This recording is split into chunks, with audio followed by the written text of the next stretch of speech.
Greetings. If you wanted to make this Lego shape in Blender, these angles here in some of the pieces feel tricky to do.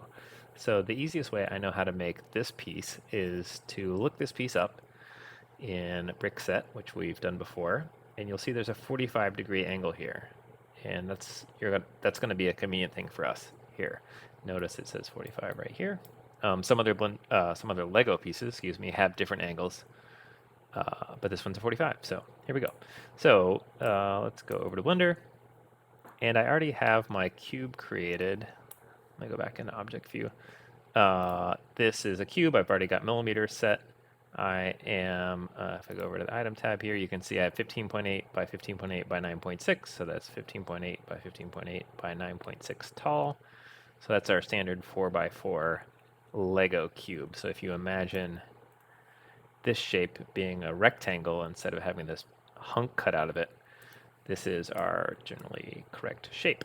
Okay, so let's go ahead and start top-down view. So I click the Z and we're top-down. Let's hit Tab and go into the Edit view. And now we're going to use the Knife tool for the first time. And the Knife tool is tricky.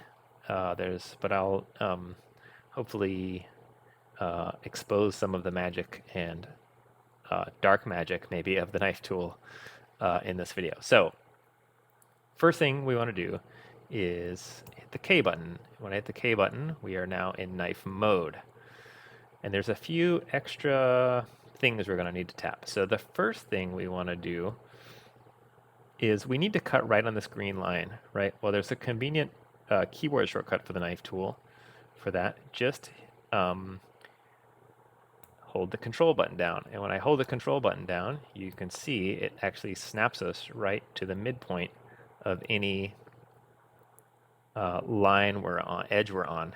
Oh, notice also we're in edge mode here. That's actually quite important because what that's going to do for us, it's going to highlight the edges. Do you see how the edges are turning green when I mouse over them? That's very conveniently happening because we're in edge select mode over here. Okay, so again, hold the control key down. We're already dead center, so that's great. So if we click the knife, now you see how the knife is kind of free moving now that we've started our slice. That's cool, but it's inconvenient for us, right? Because we need to get exactly straight down. So the easiest way to do that is to hold the C button down, and you see how this white line, bold white line comes down? That is telling us we're in constrain mode, so C is for constrain, and constrain will constrain our angles to things like straight lines, 45-degree angles like this, etc. So go ahead and then move down to the edge. You'll see we're snapping to the edge. The edge is lighting up green. And then go ahead and click the knife button again. We've made our slice. Now hit the enter key to commit that cut. Boom. Now it turned orange. We're good. So we've made our first slice, and now we need to make some more. So the easiest way to do this is, what we want to do now is we want to actually move this way, right? And we want to make a cut that goes from here over to here. Go ahead and, this is a critical thing you need to do. Go ahead and click on negative Y here, and so you're exactly facing it straight up and down. So our z-axis is this way, our x-axis is this way. We are locked on the negative y. Just to repeat that. So this is, again, our view from before, right? We made our cut. And now we want to, like, exactly get to this edge, this face, excuse me. So I'm going to click negative y, and here we are. And the reason I'm doing that is because the knife tool slices based on the camera angle, so your viewport angle, not the angle of this object. And so if you're exactly face on, your view is now exactly square with the object. And I'll show you how and why that's happening here in just a second. Okay, so go ahead and hit the knife. K again, now we're in knife mode, right? And what's cool is we've already committed our cut before, so you see how the knife, it's like snapping right to where our cut was before. That's super handy for us. So go ahead and click the button, left mouse button, and now we're in knife mode again, right? And now what we want to do is hold the C button down. Again, that's making our perfect 45-degree cut. And we're getting here all the way. We're snapping left to the edge. Boom, we're done. Hit enter to commit that cut. So now we're starting to look good, right? We're halfway there. Now what we want to do is rotate this way. And now, again, what we need to do is be exactly facing this face. So go ahead and hit, whoops, I think I hit the wrong thing. I did. So I was here. Now I want to go here. So go ahead and hit negative x. And now we're exactly at negative x.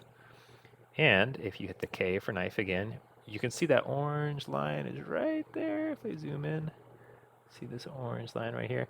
And we want to start where our cut ended before here. We're already in knife mode, so I just hit the left mouse button. And we want to make a straight line now across this direction, right? So if I hit the C button, that's going to constrain my cut.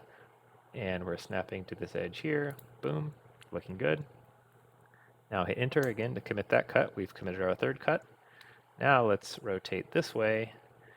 We're going to go over to Y now, and we have one last cut to make, and that's somewhere over here, back up to here, right? So let's go ahead and go into knife mode, and you can see knife mode is helping us out. It's telling us where our last cut terminated right here. Go ahead and click into it. Now we're here, and again, constrain mode is going to lock us to 45 degrees right up top. Boom, we're in, hit enter, and we have made a perfect slice, exactly what we want to get rid of, right? Okay, now what we want to do is go to face select mode, selected face, and now here's a face, right? We want to get rid of this face, so use X, the standard thing we wanted to use to delete, the X key, and delete that face. Now we want to click on this face, X, delete this face, click on this face, X, delete this face, and click on this one, X, delete this face. Now we are looking quite good, but we have this giant hole we need to fill, right? And so what do? We hit the F key. Oh, sorry, my bad. What we want to do is we want to now, let's select the edges that we care about. I went back to edge select mode here. See how we've got the white edge selected? And what we want to do is select all the ones that we care about. So I'm holding down the shift key. And now we have this not yet a face selected because we selected all the edges that we want. Now, if you hit the F key, it will fill. F is a super useful shortcut. It fills your face in, and now we have our piece, and we are done. We just need to add our little studs at the top, and this piece will be ready to go. Congrats, you did it. We did it.